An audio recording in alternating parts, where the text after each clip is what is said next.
朋友们，大家好！今天我们修一台这个洗衣机，它这个洗衣机的问题是不能脱水，然后脱水的时候里面甩筒不转。这种故障，我们首先检查一下这个门盖的安全开关，看一下它有问题没有。在关注门盖的情况下，检查一下这两个角是否导通。如果不导通，就这个有问题。现在看着了啊。这个测的时候没有反应，不导通，是证明确实这个配件坏了。这个门安全开关它里边这个铜片它接触不好了，我给它调了一下，调好后，然后我们再试一下。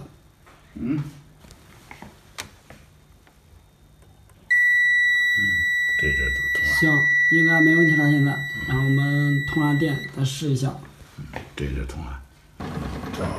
好了，现在这台洗衣机可以甩干了，问题就是那个门安全开关问题。这个行，好了，本期视频谢谢大家观看，再见。